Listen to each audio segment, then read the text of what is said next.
física vem na quarta-feira às 19h30. Dia 28, ontem nós tivemos um seminário Educando Filhos à Maneira de Deus. Quantos participaram que estão agora no culto à noite? Nós tínhamos mais de 18 pessoas. E esse foi o primeiro. E dia 28 nós vamos fazer um seminário para casais. Você que está casado, você que quer que o seu casamento esteja cada vez melhor, você tem que investir. Então, no dia 28 de fevereiro, nós teremos às 16 horas, 16 até às 20, às 18, nós teremos o nosso seminário para casais. Está conosco hoje, né, nosso missionário, pastor Luciano e Thaís. Queria que eles ficassem de pé. São missionários em Paratinga. Esse casal está fazendo um trabalho abençoado, é um casal que tem servido o reino e a nossa igreja louva pela vida de vocês, pelo trabalho que vocês têm feito, pastor. Depois a gente vai ter mais oportunidade. Gente, se você quer ser abençoado essa semana, leva o missionário para almoçar na sua casa, para jantar, chama ele para comer uma pizza, né? O missionário gosta dessas coisas, gente. Então, e é uma honra servir aos missionários. Então, a nossa igreja, graças a Deus, nós temos investido em missões, porque nós entendemos que esse é o chamado da Igreja de Cristo, e nós temos hoje vaga para missionário. Se você quer ser um missionário, me procure, que nós vamos te mandar para algum lugar. Para a Índia, talvez não, né? Mas para o sertão, com certeza. O Gerson vai estar indo no próximo mês para lá, vai para Paratinga para ajudar os casais. No Carnaval, nós vamos inaugurar a nossa igreja em Paratinga. Estão construindo uma capela que vai começar a construir agora. Ela já vem toda pré-montada, em 7 dias ela fica pronta. E essa capela, show, ar-condicionado, coisa top, tá? Luciano, vocês vão gostar. E a região onde essa capela vai ser construída é na região do Tomba, onde nós temos um terreno de mais de 30 mil metros quadrados, do lado do Rio São Francisco. E ali nós vamos fazer uma base social, um projeto com crianças. Pastor Luciano e Thaís, depois vão marcar para eles virem aqui falar justamente sobre esse trabalho, como o trabalho com crianças. Porque, gente, quando você leva 50 crianças para a igreja, no mínimo 10 adultos vão junto. Essa é uma conta que a gente já fez e dá certo. Ali na região do Tomba, tem criança para puxar de enxada, né, Thaís? É muita criança. Você imagina, nós vamos ter projetos sociais, nós vamos ter cursos, vai lotar.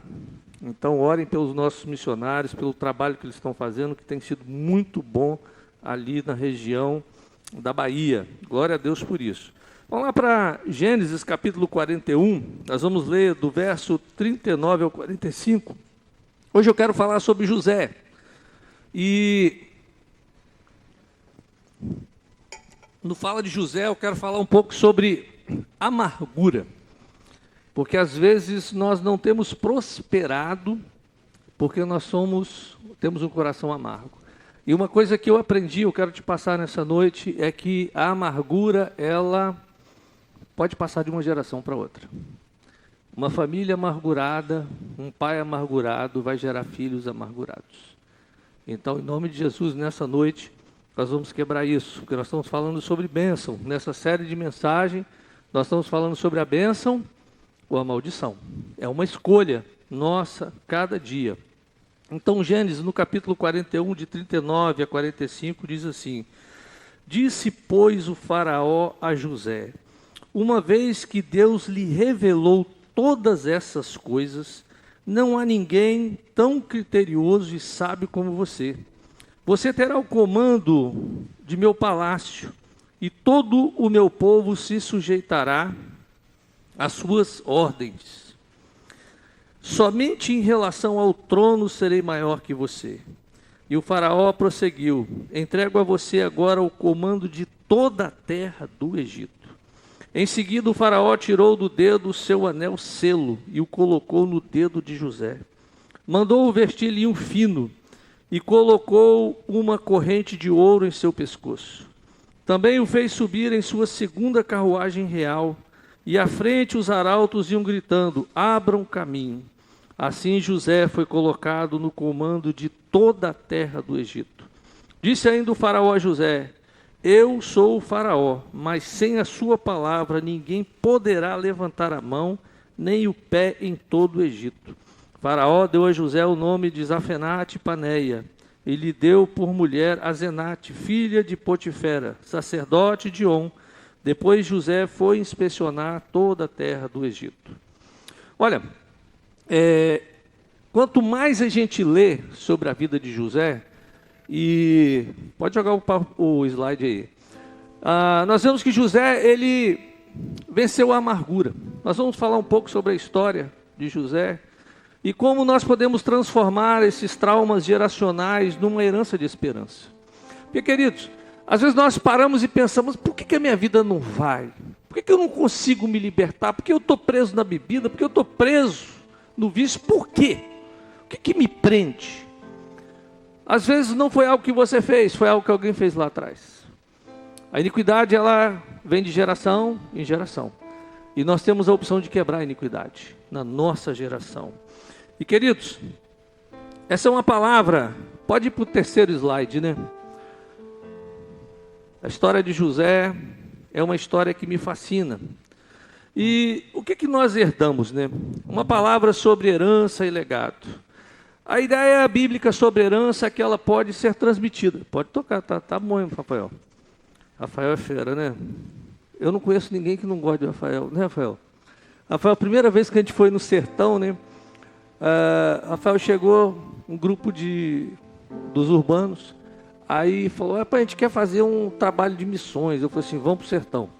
Aí ele, mas como? Eu falei, ele nem sabia o que era o sertão. Vamos para o sertão. Levanta dinheiro que eu levanto o resto. E aí Rafael foi lá e juntou a turma e levantou a grana. E aí nós chegamos no sertão, muito jovem, tudo doido. E o Rafael saía tocando uma música e cantando assim, como é que é a mesma música? Lindo, lindo, lindo és. Gente, virou cola no sertão. Onde você passava, você via criancinha cantando, lindo, lindo, lindo és. E foi algo realmente impactante. Por isso que Rafael está deixando um legado de bênção para Zion. Zion vai ser maior do que Rafael, em todos os aspectos. Porque a bênção é algo que nós transferimos. E ela pode ser transmitida de forma hereditária, espiritual ou psicologicamente. Enfim, para o bem ou para o mal, nós herdamos algo que vem de nós, dos antepassados. Não somente posses ou dívidas, mas heranças espirituais e até genéticas. O detalhe é que o poder do ambiente pode superar aquilo que parece como assombração ou perseguição espiritual.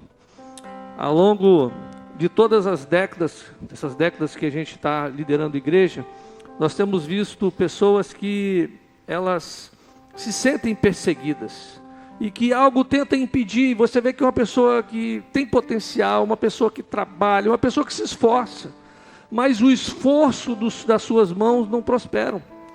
E aí quando nós vamos ver a herança, nós vamos ver que alguém lá atrás não autorizou a bênção, porque como nós colocamos aqui, a bênção é uma autorização para prosperar. O DNA humano, quando Deus criou o homem, Deus disse, prosperai, sede fecundos, enchei a terra, dominai a terra, sujeitai a terra. O nosso DNA, ele está com esse ímpeto de vitória. No nosso DNA está dito o seguinte, você vai conseguir. Mas por que muitas das vezes, né, nós não conseguimos? É interessante que existem pessoas que estão sendo impedidas, mas tanto a bênção como a maldição, ela necessita de cooperação. Você tem que cooperar para que isso possa acontecer. E eu vou mostrar isso para você na Bíblia. Aí lá no capítulo 49, você vai ver Jacó, fazendo uma palavra profética sobre seus filhos. E vamos lá, Gênesis 49, eu vou ler aqui, capítulo 49, versículo 5. Simeão e Levi são irmãos, as suas espadas são instrumentos de violência. No seu secreto conselho não entre minha alma. Com a sua congregação minha glória não se ajunte. Porque no seu furor mataram um homem e na sua teima arrebataram bois. Maldito seja o seu furor, pois era forte, e a sua ira, pois era dura. E eu os dividirei em Jacó e os espalharei em Israel. Olha, os dois receberam essa palavra, porque se você ler depois os textos anteriores, esses dois homens, filhos de Jacó, a irmã tinha sido violada, e eles tomaram a dor da irmã, apesar das pessoas que fizeram isso, quererem se retratar e até propor em casamento. Aí você vê que Jacó lembrou desse acontecimento, e Jacó os amaldiçoa. Coisa, né? Capítulo 49, você vai ver Jacó abençoando filho por filho, e dando palavras proféticas, palavras de provisão, palavras de direção, e conforme ele falou, aconteceu. Que coisa, né? Por isso é que, quanto mais eu leio a palavra, mais eu entendo que as palavras proféticas proferidas pelos pais, elas têm um poder de mudar destino. Aí você fala, pastor, mas só vale quando for criança, se for adulto já não vale. Mas queridos, esses homens, quando Jacó, fechando o ciclo de vida, ele abençoa, eram homens adultos, porque a semente deles é que recebeu toda essa palavra, toda essa profecia. Jacó, ele se lembrou desse acontecimento, e ele lembrou da ira que esses homens tiveram. A Bíblia diz, irai-vos, mas não pecai-vos. Efésios capítulo 4 diz, longe de vós toda amargura e cólera e ira e gritaria, como toda blasfêmia e malícia. Olha, a ira, ela vai evoluindo, vira amargura, vira cólera, malícia, e Jacó no final disse que por conta desse episódio, eles seriam divididos, e realmente aconteceu, e nós vamos ver um pouco mais na frente sobre isso. É interessante que das 12 tribos, Simeão se tornou menor e acabou sendo absorvido pelas outras tribos, no meio de todas essas coisas. Agora, Levi, foi interessante que Jacó, ele lança uma palavra também sobre Levi, só que olha como é que nós podemos mudar a situação. Talvez uma palavra veio contra você lá atrás, mas nós podemos reverter.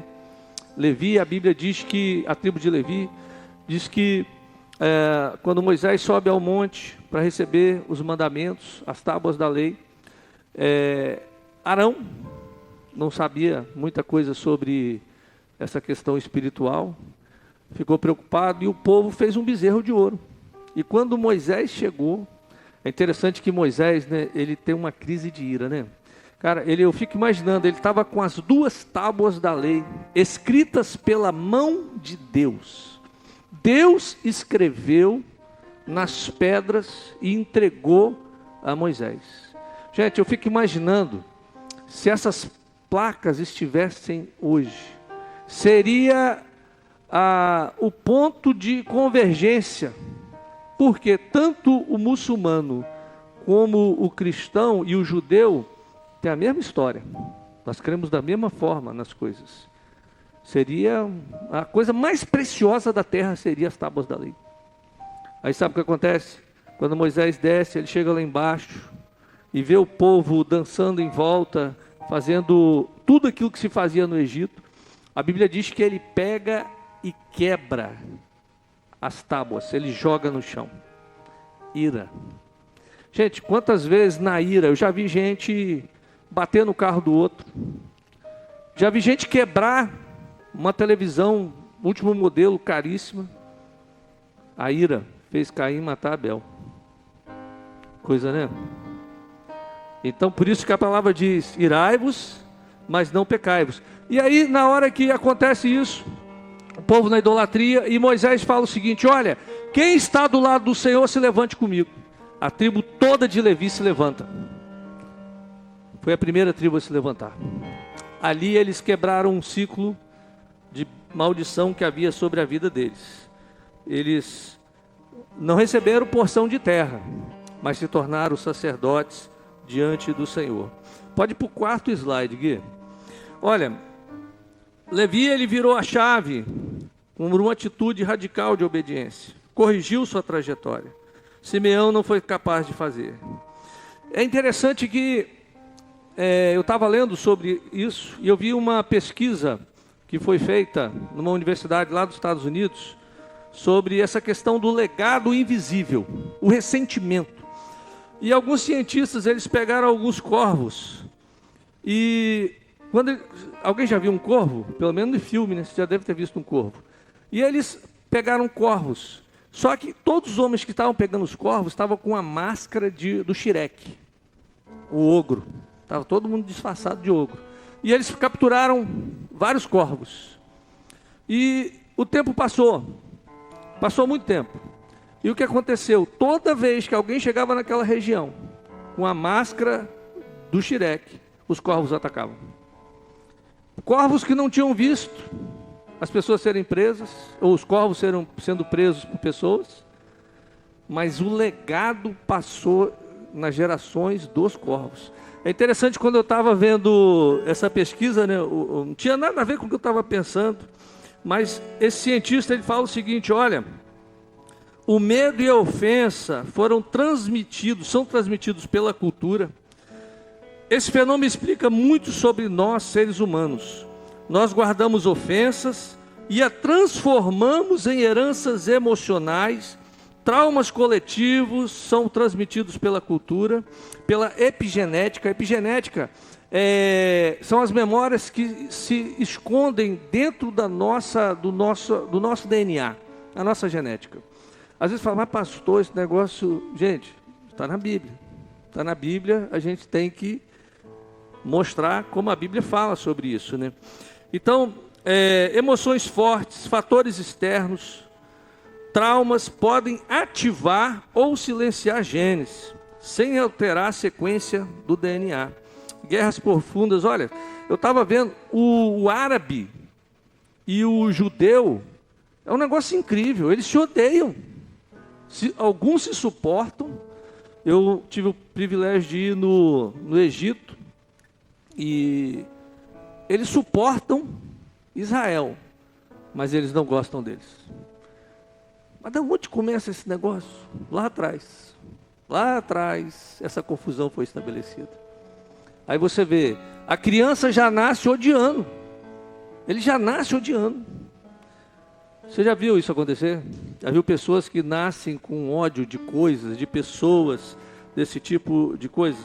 Ou seja, quando uma emoção é muito forte, ódio, medo, ressentimento, ela pode deixar cicatrizes invisíveis na vida da pessoa. Pode ir para o quinto slide, Gui. Ela pode deixar cicatrizes invisíveis na vida da pessoa. E essas cicatrizes, elas vão passar de uma geração para o outro, para as próximas gerações. Uma pesquisa que eu estava vendo sobre o Holocausto. O Holocausto foi um dos maiores crimes da história recente da humanidade. Foi quando Hitler, os nazistas, eles mataram 6 milhões de judeus. E, gente, até hoje, os descendentes dos sobreviventes, eles carregam cautela, medo, ofensa não tratada. E eu vi isso acontecer. A gente foi em Israel, diante do Museu do Holocausto. Eles fazem uma visita. Todos os adolescentes, jovens, entram no exército, nas forças especiais, aos 16 anos. Eu vi a menina adolescente com uma metralhadora, arrastando a metralhadora. Isso em Israel. E toda essa turma, eles entram no Museu do Holocausto, eles andam o museu todo. E eles saem, quando saem, eles falam o seguinte: jamais nós permitiremos que isso aconteça. Eles fazem uma promessa solene. Jovens que não viram isso, mas que foi passado de geração a geração. Olha, como eu disse, judeus e árabes têm memórias de conflitos milenares, passando de geração para geração, se perpetuam pela história, por meio de festa, por meio de símbolos. Crianças crescem já sabendo quem é o inimigo. Lá na Irlanda, você tem uma guerra entre católicos e protestantes. E é interessante que a pessoa que estava escrevendo sobre isso disse que alguns dos pseudo-protestantes nem frequentavam a igreja, mas odiavam os católicos. Cara, como é que pode? O cara nem sabe por quê, mas é algo que veio lá de trás. Isso tudo tem um nome, pode ir para a próxima slide. Amaleque. Gente, Amaleque, ele são os netos de Esaú, era uma nação nômade, os amalequitas, e eram inimigos de Israel. Amaleque representa a oposição, inveja, dúvida irracional, e eles sempre atacavam o povo de Israel pelas costas. Não havia nenhum motivo. E quando você deixa a ira fazer com que você se torne uma pessoa vingativa, você se torna um amalequita. Os amalequitas, biblicamente, eles foram exterminados. Olha, Amaleque está vivo, presente, onde existe um ambiente de amargura e ressentimento. Famílias que sofreram violência, transmite aos filhos padrões de hipervigilância. Tem medo de tudo, super armado. Vivem assombradas, assustados. Famílias repetem padrões de amargura. Não confie, nunca perdoe. Essas memórias são transmitidas por narrativas históricas, contadas na mesa do jantar, nos livros, nas músicas, por símbolos, monumentos, feriados e até datas de luto. Isso é tão forte que cria um cativeiro coletivo. E aí nós vemos acontecendo que as pessoas elas vão criando isso, cria até o dia, né? O dia do não sei o quê. E aí continua gerando esse ressentimento. Gente, o nosso país é um país que nós não temos... existe racismo? Existe. Mas não é como se coloca aí. Não é dessa forma. Mas é estimulado que se tenha racismo. É estimulado essas coisas. E sendo que nós deveríamos virar a página, né? Perdoar e virar a página. Mas infelizmente as pessoas ficam lembrando constantemente do que aconteceu de errado. Em vez de virar a página e passar por isso. É como o corvo, né, que nós falamos, nunca viu o ogro, nunca viu o xireque, mas ele teme. Como corvos, nós aprendemos a atacar rostos ligados à memória da dor. Aprendemos a atacar aquelas pessoas que lembram aqueles que nos feriram. E se nós não tratarmos a amargura, nossos filhos lutarão batalhas que eles não começaram, odiarão inimigos que nunca conheceram e carregarão pesos que não lhes pertencem. Isso é muito sério. A questão não é se herdamos ou não memórias, mas qual delas nós vamos transmitir. Nós temos que quebrar. Aquilo de errado que aconteceu, a gente tem que quebrar, gente. E nós vamos ver por quê. Porque quando eu quebro a amargura, o ressentimento, quando eu quebro tudo isso, eu sou liberado para prosperar e a próxima geração, as próximas gerações, elas prosperarão muito mais. Nós vamos ver um pouco da história de José, eu estou chegando lá ainda. Olha, lá em Hebreus, no capítulo 12, diz: não haja em vós nenhuma raiz de amargura, que brotando vos perturbe e contamine os demais. Tem gente amargurada, azeda, tornando-se um ácido, pessoas que acabam complicando tudo, são vitimistas, ou seja, carregadas de ressentimento, se tornam vítimas, né? Olha, aí você vai ver, né? Na Bíblia, Isaac era o filho da promessa, o filho da bênção. Ele recebeu a bênção do pai, a promessa. E essa promessa ela é transferida geracionalmente. Abraão transfere para Isaac, Isaac transfere para Jacó. Você vê que na semana passada a gente falou, né? Isaac teve 2 filhos, Esaú e Jacó. Esaú era o mais velho. Ele deveria receber a bênção e a herança. Mas Jacó armou uma cilada e conseguiu receber a bênção. Não recebeu herança, mas recebeu a bênção. Jacó prosperou muitíssimo. E Esaú gerou os amalequitas. Gerou gerações e gerações de pessoas rancorosas. Olha, no texto, né, você vai ver, Gênesis 49, depois você lê, Rúben era o primogênito. E como primogênito, ele receberia toda a herança espiritual de Jacó. Ele era o primeiro dos 12. Então, a bênção do pai seria para ele. Só que Rúben, ele se deita com a concubina do seu pai.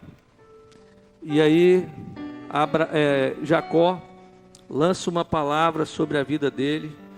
No começo Jacó diz: você era a minha força, era o mais excelente. Aí depois Jacó joga toda a bênção sobre a vida de José. Olha, eu quero falar um pouco sobre o 11º filho de Jacó. Ele se torna o primogênito, ele se torna o abençoado e o dono da bênção sobre toda uma nação. Pode ir para o slide 9, Guilherme. É o Guilherme ou o Nicolas? Esses meninos são bons, hein? Guilherme é o nome mais falado na igreja. Algumas mães já falaram: pastor, quando meu filho tiver um filho, vou botar o nome de Guilherme. Eu falei: pode pôr. É o nome que a gente fala aqui direto, né? O nome abençoado. Olha, José, ele é um atípico de Jesus. Nós vamos ver um pouco sobre José. José, ele teve um sonho, e nesse sonho ele via o sol e a lua se dobrando, ele via os irmãos, simbolizando os irmãos se dobrando diante dele, até o seu pai, né? E é interessante que José, o legado dele, alguém aqui já viu, né? Tem um filme, José, né? Se você tiver Netflix, pode assistir. E já vi várias histórias. Eu sempre achei muito massa a história de José. E às vezes a gente lê, né? Ele foi para a prisão. Gente, prisão hoje é coisa boa. Prisão hoje tem 5 refeições aqui no Espírito Santo: café da manhã, almoço, de jejum à tarde, janta e um café à noite, ainda um leite quente à noite. Prisão aqui é maravilha. Mas no Egito era um buraco úmido, onde as pessoas eram jogadas para passar o resto dos dias para morrer. E falando um pouco entre como José e Jesus se pareciam, Jesus, ele tem o seu DNA incrustado na história, na estrutura da história. Ele é o arquétipo cósmico impresso em todas as entidades vivas. Se nós pegarmos a história dos povos, nós vamos ver Jesus, com outros nomes, mas nós vamos ver Jesus. A história de Jesus, ela tem um apelo universal, ela carrega toda uma marca de gerações antes do Evangelho. E Charles Spurgeon, príncipe dos pregadores, ele diz que quase não há nenhum tipo pessoal no Antigo Testamento que não seja um retrato claro e completo do Senhor Jesus Cristo. E José do Egito, ele tipifica Jesus. Eu quero te mostrar isso. Olha, José era pastor, era amado por seu pai, foi enviado por seus irmãos, jogado dentro do poço, né? Era odiado por seus irmãos, profetizou sua própria glória vindoura, foi rejeitado pelos seus irmãos, sofreu punição injusta dos irmãos, foi condenado à cova.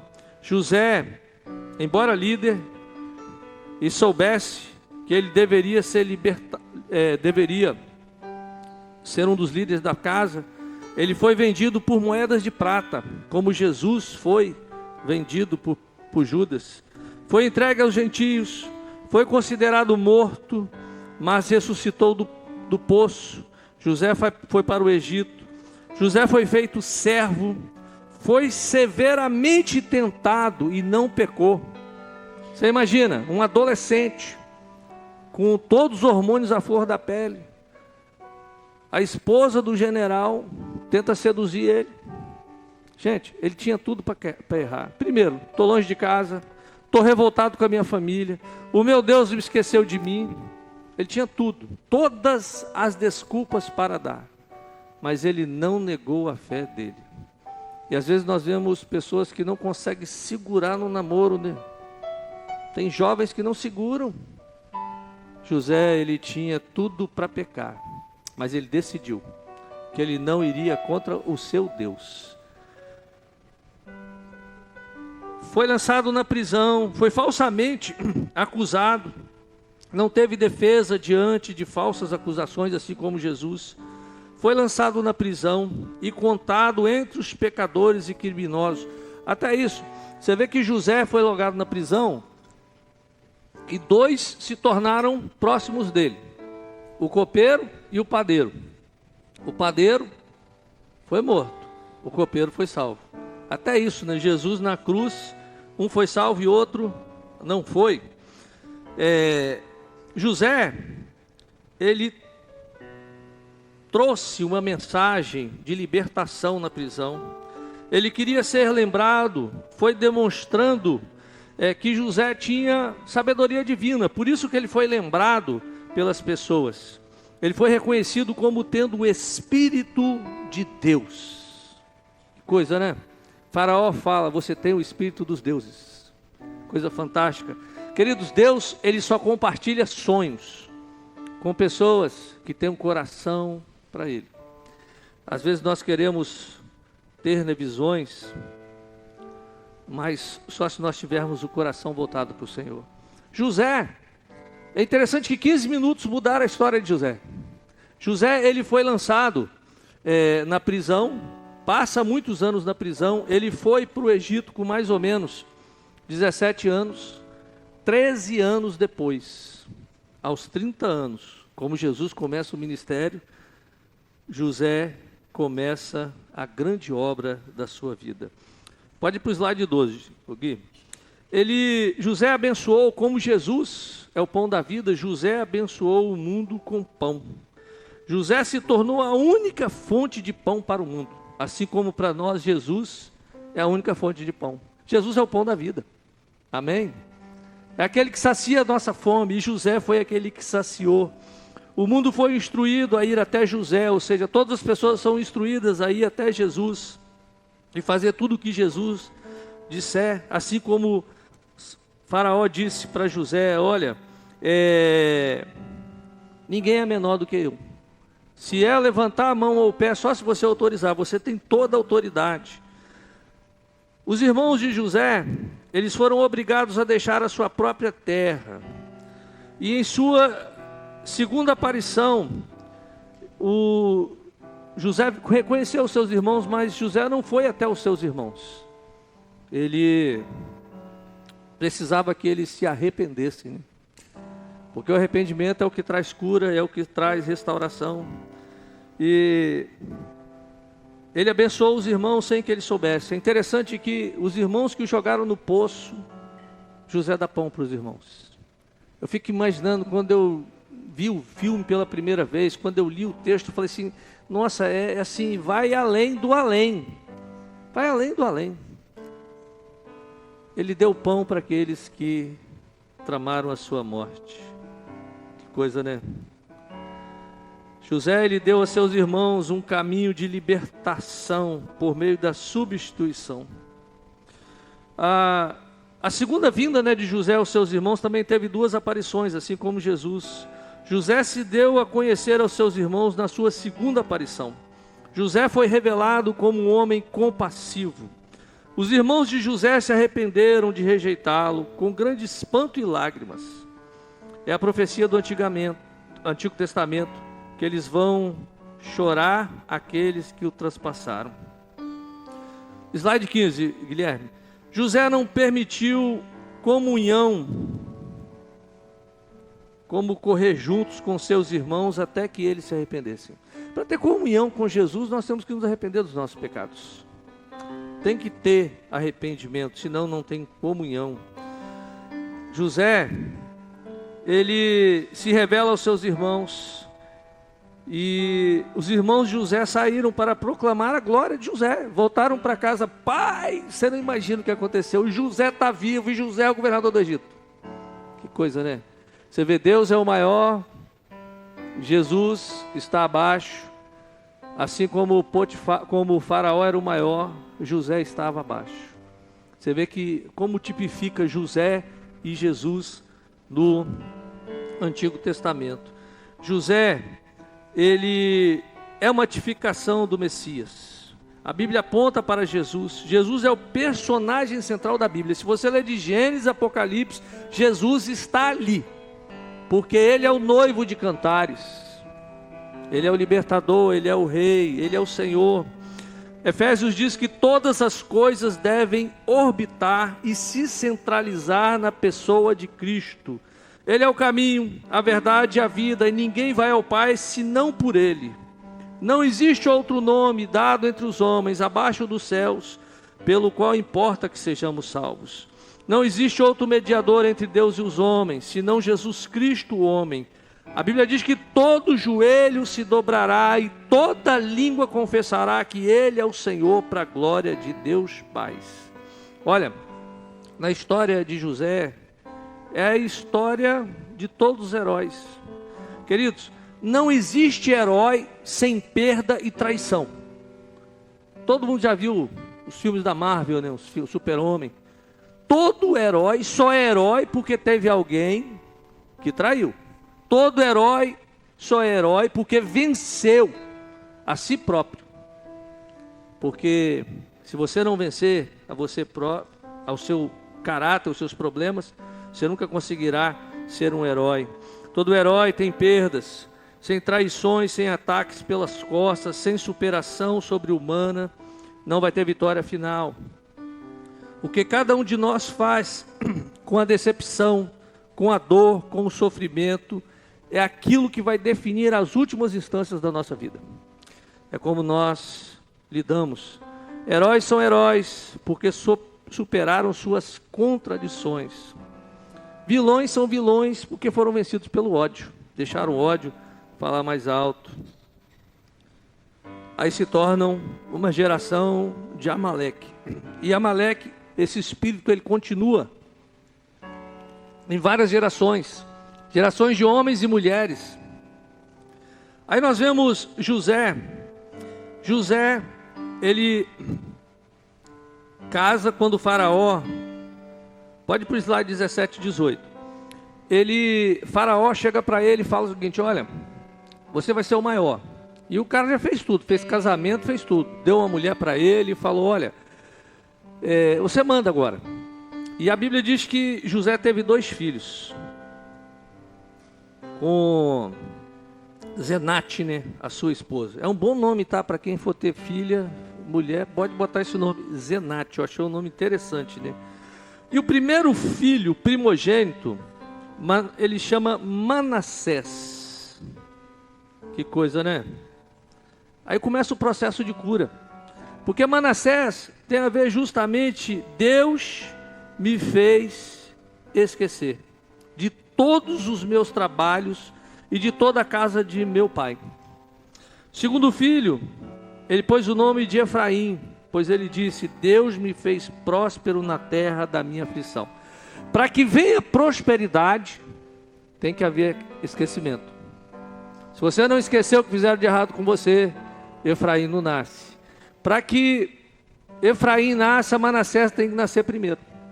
E é interessante que quando Jacó vai orar, abençoando os filhos de José, foi o único que recebeu a bênção sobre os filhos diretamente por os filhos de José. José, ele era o pai espiritual das tribos. E quando Jacó chama os seus descendentes e começa a abençoar, o certo seria José somente ser abençoado. Mas ele abençoa José e depois ele chama os filhos de José. Você vai ver isso no capítulo anterior. E ele cruza as mãos. A mão direita ele coloca sobre o que nasceu depois, Efraim. E a mão esquerda ele coloca sobre Manassés. É interessante que José, quando viu Jacó fazer isso, ele: pai, o senhor está botando a mão no filho errado. Aí Jacó disse: eu sei o que eu estou fazendo. Interessante, né? A mão direita era a mão da bênção, de prosperidade. Era a palavra do pai passando para o primogênito. Era a mão direita. E Efraim, a prosperidade. Ou seja, só vem prosperidade depois que Manassés nasce. Deus, ele fez José frutífero na terra do seu sofrimento. Deus deu para ele primeiro esquecimento, para depois dar a ele frutificação. Ou seja, você não vai ser próspero, frutífero, se você não souber lidar com as suas dores. C.S. Lewis, ele descreve o inferno como um lugar onde ninguém se esquece de nada. Fica retido as lembranças, né? O céu é um lugar onde você está livre, não tem ressentimento. Esse é o céu. Olha, no inferno, você vai se lembrar de cada ofensa, de cada troca de palavras cruéis, de cada mal que já lhe foi feito, e todos são totalmente implacáveis. O céu, todas essas coisas são deixadas de lado, porque tudo se fez novo. Quero repetir para você entender. As suas dores podem mudar você. E não só você, mudar os seus filhos. Gente, eu quero que a minha filha, o meu neto e os meus netos, já falei com a Vanusa que eu quero pegar o meu bisneto no colo. Minha mãe vai ter o privilégio, minha mãe já pegou 2 bisnetas e agora vai pegar o bisneto. Eu quero pegar o meu bisneto no colo. E José pegou até a 3ª geração. A Bíblia diz que ele morreu com 110 anos. Coisa fantástica, né? Coração livre, não tinha ressentimento, não tinha mágoa, não tinha nada preso, estava livre. Livre para abençoar. Olha, José, ele tinha todos os motivos para ser um desigrejado. Porque tem gente que descasca na internet, né? Porque a igreja é isso, a igreja é aquilo. Gente, a igreja é a noiva de Jesus. Você pode se decepcionar com pastores, com pessoas, mas jamais se decepcionar com o noivo da igreja. Jamais. Jamais, não se decepciona, não. Igreja, gente, e todo dia aparece uma igreja, um negócio diferente.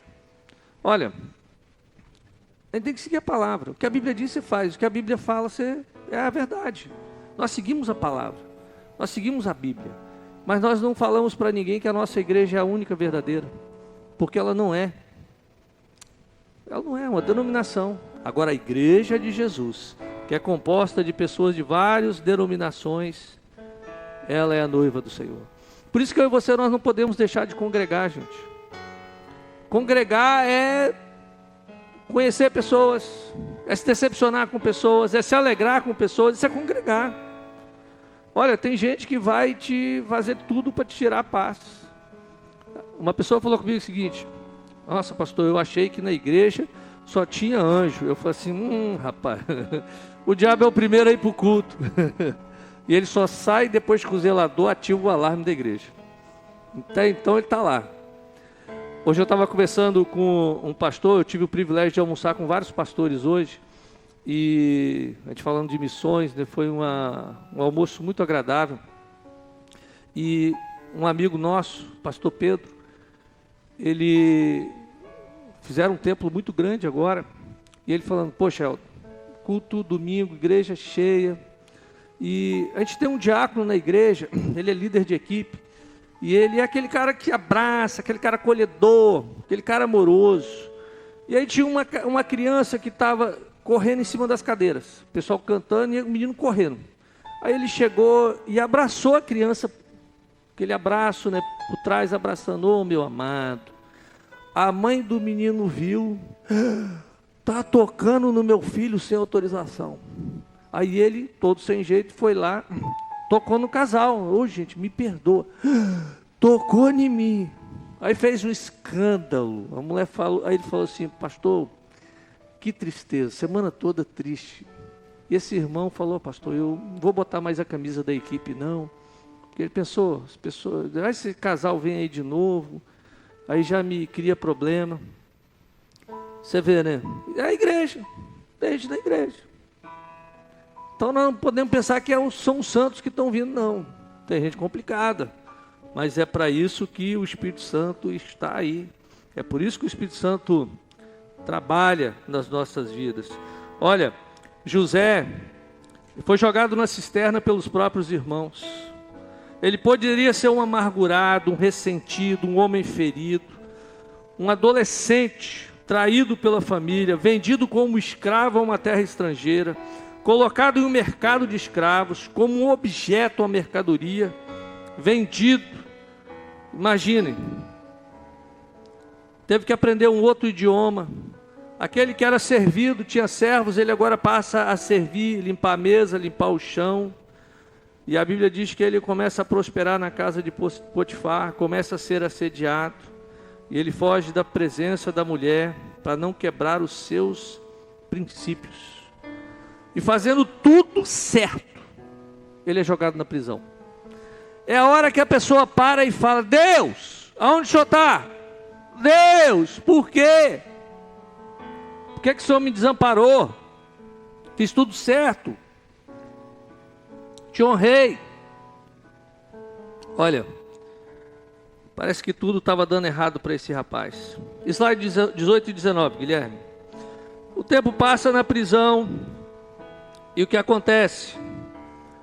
Faraó, ele começa a ser perturbado por um sonho perturbava Faraó.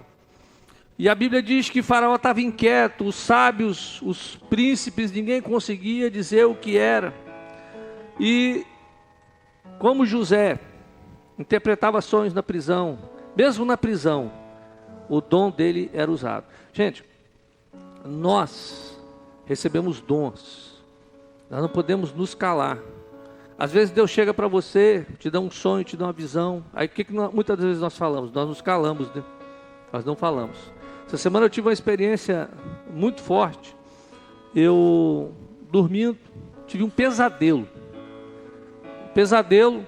O avião que a gente usa, né, da Ames, tinha caído. E tinha morrido todo mundo. Aí eu orei, acordei agitado, orei. Aí deu 6 horas da manhã, eu mandei mensagem para o Antônio e falei assim: Antônio, você está acordado? Aí ele me ligou: ô pastor, fala aí que eu estou indo para o sertão agora. Eu falei assim: Antônio, eu tive um sonho que o avião caía. Aí ele: fala isso não, pastor. Eu falei: eu tive um sonho, estou te contando que eu tenho que te contar. Aí: você orou, pastor? Orei. Aí desligou o telefone, passou 1 minuto, ele ligou: pastor, ora de novo aí, ora comigo aí. E orando eu falei: Senhor, se for para livrar de acidente, que o avião depane e não decole. E entraram no avião, e na hora que o avião foi pegar a pista para taxiar e decolar, o avião deu pane, todo o instrumento do avião parou. Aí ele: o pastor falou, vamos voltar. Quando Deus te dá sonhos, te dá visão, você tem que passar. Porque Deus é Deus. Deus, ele usa as pessoas. Daniel era usado, José era usado com sonhos. E às vezes nós não acreditamos nisso, mas Joel disse que o Espírito seria derramado sobre toda a carne. E que os jovens teriam o quê? Visões. Os velhos teriam sonhos. Não é que eu estou velho não, gente, tá? Mas foi porque Deus quis falar comigo através do sonho. Eu fiquei até preocupado. Eu falei: Senhor, mas por que o Senhor me deu sonho e não me deu visão? Mas já para lá, né? Depois nós vamos conversar isso com o Senhor, né? Deus vai dar a resposta. Mas olha, em 15 minutos, Deus mudou a história de José. Ele sai da prisão e vai se encontrar com o Faraó. O tempo de Faraó chegar e falar o seguinte: ó, eu sonhei assim, 7 vacas gordas, 7 vacas magras. Eu sonhei das espigas de milho. Aí José, em cima. E a palavra foi tão convincente, que é interessante que José, quando chega diante de Faraó com 30 anos de idade. Gente, uma pessoa ressentida, uma pessoa amargurada, envelhece. O corpo fica caquético. A pessoa envelhece as olheiras. José, ele chega na presença de Faraó como um príncipe. Faraó acreditou, porque se ele chegasse todo caído, né, vida está ruim, né, não sei o quê, aí Faraó, joga na prisão de novo. Mas ele chega com o espírito de um governante, porque os ressentimentos não mudaram a vida de José. Queridos, Deus, ele tem programado os 15 minutos que vão mudar a sua história para sempre. Fala com quem está do seu lado o seguinte: Deus está programando 15 minutos para mudar a sua história. Pode falar com quem está do seu lado. Dá essa palavra profética. Deus está preparando os 15 minutos que vão virar a sua história, que vão virar a sua família, que vão transformar a sua vida em Efraim. Olha, José, ele recebe uma nova identidade. Zefanete Paneia. Na tradição judaica, revelador de mistérios. Pode passar, Guilherme. revelador de mistérios oculto. Na tradução da Septuaginta, Salvador do mundo. Para governar o futuro, José precisava deixar de ser o hebreu da cisterna e se ver como um preservador da vida. A amargura, o ressentimento tinha que ir embora. Olha, no capítulo 37, a Bíblia diz que José tinha 17 anos, quando ele foi vendido como escravos. E lá no capítulo que nós lemos, diz que ele tinha 30 anos, quando ele foi levado por Faraó ao cargo de governador sobre o Egito. Foram 13 anos. Tem gente que com uma semana de provação está reclamando. Ah, meu Deus! Tem gente que com um ano está reclamando. José foram 13 anos. E não foi uma provação qualquer não, gente. Foi poço, foi chicotada. Você imagina, quando ele é acusado de ter violado a esposa de Potifar, os guardas que vieram pegar ele, não chegaram e falaram, seu José, vamos para a cadeia. Não, já chegaram dando um tapa nas ideias dele. Apanhou, foi jogado no buraco. Mas isso não mudou quem ele era. Aí o Senhor, em 15 minutos, muda a história dele, é-lhe dado um novo nome, Zafanete, e o revelador de mistérios, revelador do oculto, e é um nome que entrou na tradição. Como eu disse, na nossa tradução diz o Salvador do mundo. José era visto como aquele que preserva a vida diante da fome. José foi levantado por Deus para salvar vidas, e ele não deixou Amaleque entrar no seu coração, ele não deixou a amargura entrar no seu coração. Quando ele está diante dos irmãos, o slide 20, 21, quando ele está diante dos irmãos, ele ainda tenta ajudar os irmãos, né? Olha, foi Deus que me trouxe para cá, porque se Deus não tivesse trago, vocês iam morrer tudo de fome. Ele ainda tentou ajudar, né? Que os irmãos tudo ali, nós jogamos na prisão, nós fizemos isso com você, nós te vendemos.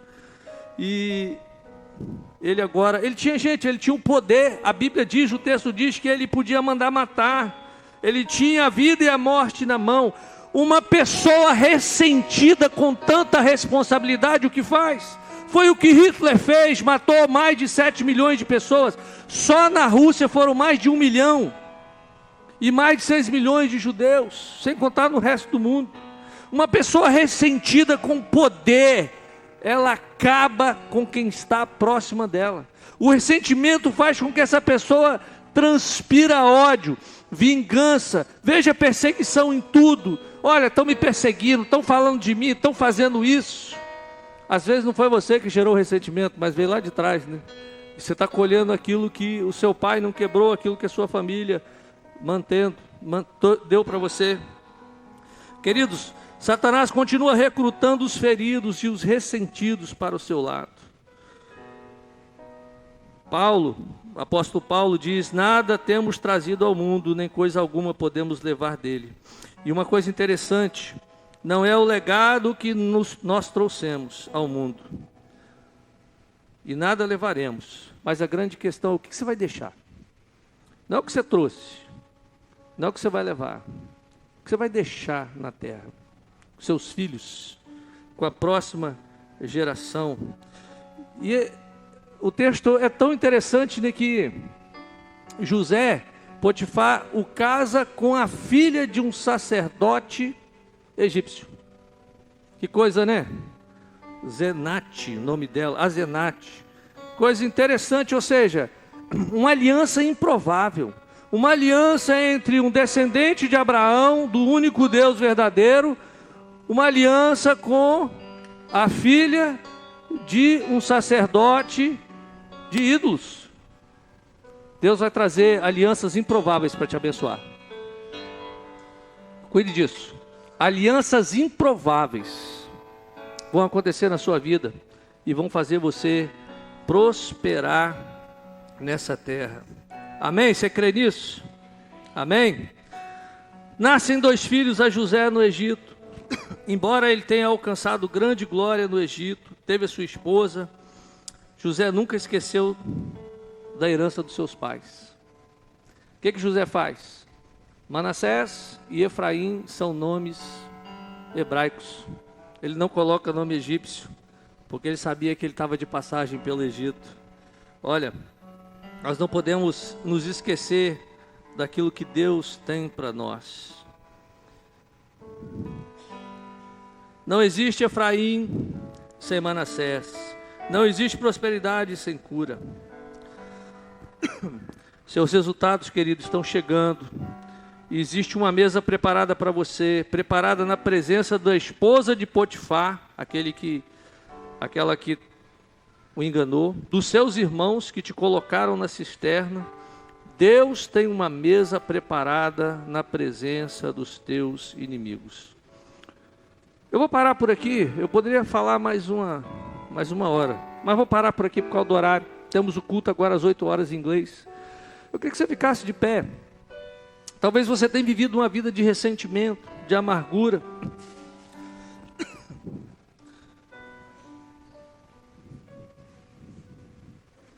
Interessante que eu estava lendo uma historinha essa semana.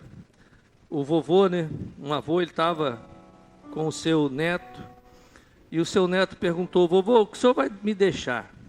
O avô, ele sorri e diz: espero deixar uma vida que você deseje copiar. Eu falei assim: rapaz, não era dinheiro, era uma vida que você deseja copiar. O nosso legado será medida pelas vidas que nós transformarmos. Queridos, olha isso. Débora nos deixou uma canção que atravessou séculos. Foi uma das juízas. Seu cântico inspirou coragem. Moisés não entrou na terra prometida, mas deixou um Josué que entrou. Às vezes o maior legado é preparar outro para ir mais longe.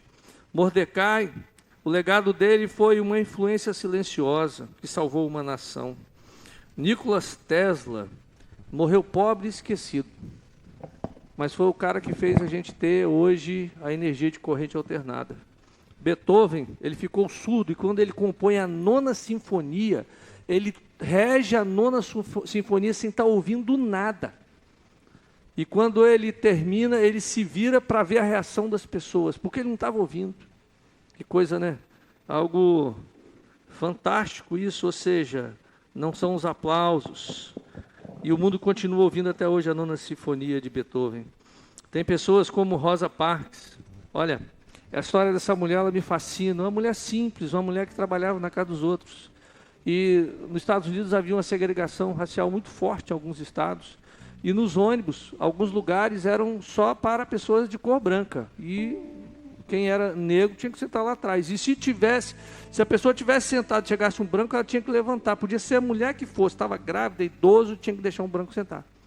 E essa mulher, ela não se levantou, ela ficou quieta, sentada. Ela mudou toda uma trajetória simplesmente sentada na posição. Ela não fez nada além de ficar sentada. Olha, e José, ele sabia que Deus ia fazer no futuro. A Bíblia diz que José, ele deu ordem aos seus descendentes com relação aos seus ossos. A Bíblia diz que ele viveu 110 anos, ele contemplou 3 gerações, e ele deixou o seguinte: olha, Deus vai nos levar de volta para a terra que ele prometeu a Abraão, a Isaac e a Jacó. E quando vocês forem, vocês têm que levar os meus ossos. Coisa, né? Ele sabia da terra da promessa. Deus deu a ele a visão. E queridos, Deus só dá isso para quem limpa o coração do ressentimento. Se algo você sentiu, que algo está atrapalhando você. Você não consegue perdoar. Perdoar é difícil, porque perdão significa prejuízo. Perdão é perda grande. Perdão é uma perda grande. Perdoar é difícil. Só o Espírito Santo de Deus consegue nos ajudar. E pessoas nos machucaram, pessoas nos enganaram, pessoas nos venderam, pessoas nos traíram. Agora o que você vai fazer com isso é que vai fazer a diferença. Quero convidar você que quer colocar isso diante de Deus, vem aqui à frente, enquanto nós vamos cantar o último cântico, depois nós vamos orar. E se você quer colocar toda a amargura, todo o ressentimento, toda essa dor, todas as pessoas que te ofenderam, colocar aqui diante do Senhor, eu creio que hoje você muda a história da sua vida. 15 minutos. para mudar uma história. Em 15 minutos Deus mudou a história de José.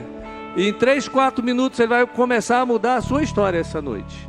Enquanto nós cantamos,